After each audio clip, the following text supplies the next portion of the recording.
ഇടതുമുന്നണിക്കെതിരെ ആഞ്ഞടിച്ച് CPI നേതാവ് മുൻ മന്ത്രിയുമായ കെ ഇസ്മായിൽ സ്വയം യജമാനന്മാരാണെന്ന തോന്നലിന്റെ തിരിച്ചടിയാണ് തെരഞ്ഞെടുപ്പിലുണ്ടായത്. UDF വിജയിച്ച പല മണ്ഡലങ്ങളും പാർട്ടി കോട്ടകളാണ്. ഇഷ്ടാനിഷ്ടങ്ങൾക്കനുസരിച്ച് സ്ഥാനാർത്ഥിയായി മത്സരിപ്പിച്ചത് തിരിച്ചടിയായി. മുഖ്യമന്ത്രി, മന്ത്രിമാർ, പാർട്ടി എന്നിവരുടെ സമീപനത്തിൽ തെറ്റുണ്ടോ എന്ന് പരിശോധിക്കപ്പെടണമെന്നും ഇസ്മായിൽ ആവശ്യപ്പെട്ടു. കമ്മ്യൂണിസ്റ്റ് മൂല്യങ്ങൾ ഉയർത്തിപ്പിടിച്ചുകൊണ്ട് ഈ പ്രസ്ഥാനത്തെ മുന്നോട്ട് നയിക്കാൻ കഴിയണമെങ്കിൽ ജനങ്ങളാണ് യജമാനന്മാർ എന്ന ധാരണ ഉണ്ടാവണം. എവിടെ യജമാനന്മാരല്ല തങ്ങളാണ് യജമാനന്മാർ എന്ന് തോന്നലുണ്ടായിട്ടുണ്ടോ അവിടെയൊക്കെ ഈ അവസ്ഥ നേരിടേണ്ടി വന്നിട്ടുണ്ട്. ആർക്കൊക്കെ അങ്ങനെ തോന്നിയിട്ടുണ്ടോ അവർക്കൊക്കെ ഇത് നേരിടേണ്ടി വന്നിട്ടുണ്ട്. അതുകൊണ്ട് ജനങ്ങളാണ് യജമാനന്മാർ, അതിനൊരു മാറ്റമില്ല. അവരെ ചെറുതാക്കി കാണാനും അവരെ പരിഗണിക്കാതെ മറ്റു ചിലരെ പരിഗണിക്കുന്ന നിലപാട് സ്വീകരിക്കുകയും ചെയ്യുന്നതൊക്കെ പരമാബദ്ധമാണ്. അത് ഇതിൽ ഒരുപാട് ദോഷം ചെയ്തിട്ടുണ്ട്. CPM അത് പരിശോധിക്കും എന്നാണ് ഞാൻ കരുതുന്നത്. ഞങ്ങളുടെ പാർട്ടിയും അത് പരിശോധിക്കപ്പെടേണ്ടതുണ്ട്. അങ്ങനെ പരിശോധിക്കുന്നതിലൂടെ മാത്രമേ ഒരു നേരായ മാർഗത്തിലൂടെ മുന്നോട്ട് പോകാൻ കഴിയൂ.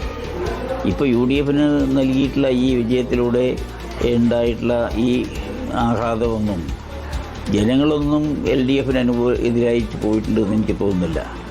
ജനങ്ങളൊരു ഷോക്ക് ട്രീറ്റ്മെൻറ്റ് നൽകിയതാണ്. ഇതൊരു ഷോക്ക് ട്രീറ്റ്മെൻറ്റാണ്.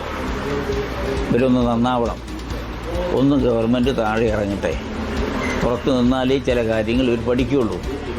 അതിനുവേണ്ടി ഇടതുപക്ഷ ജനാധിപത്യ മുന്നണിയോടൊപ്പം നിൽക്കുന്ന അണികളിൽ പെടുന്ന സാധാരണ ജനങ്ങൾ നൽകിയ ഒരു ഷോക്ക് ട്രീറ്റ്മെൻറ്റാണ്.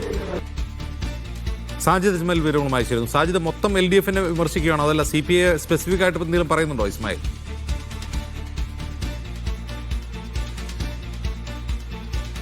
അജിംസ്, കെ ഇസ്മായിൽ ഈ തെരഞ്ഞെടുപ്പിന് മുൻപ് മികച്ച ഭരണമാണ് ഇവിടെ എന്നുള്ള രീതിയിലാണ് നമ്മോടെല്ലാം പ്രതികരണം നടത്തിയിരുന്നത്. എന്നാൽ ഇന്ന് അദ്ദേഹം ഈ CPMനെയും CPIയും LDFന്റെ സംവിധാനത്തെ മുഴുവൻ അദ്ദേഹം കുറ്റപ്പെടുത്തുകയാണ്.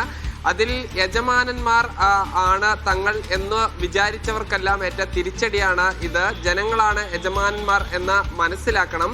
അതോടൊപ്പം തന്നെ സ്ഥാനാർത്ഥി നിർണയത്തിൽ, അത് പ്രത്യേകിച്ച് CPIയിലെ സ്ഥാനാർത്ഥി നിർണയവുമായി ബന്ധപ്പെട്ടും അദ്ദേഹം വിമർശനം ഉന്നയിക്കുന്നുണ്ട്.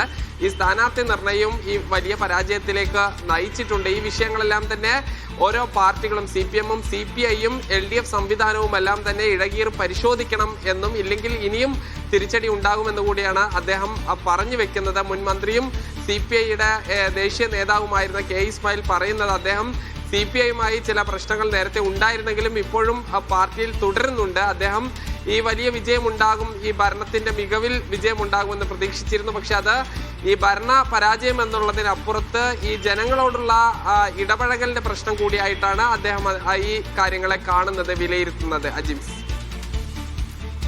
ശരി, സാജിദ് അജ്മലാണ് വിവരങ്ങൾ നൽകിയത്. കെ ഇസ്മായിൽ LDFനെ വിമർശിച്ചുകൊണ്ട് രംഗത്തെത്തിയിരിക്കുന്നു.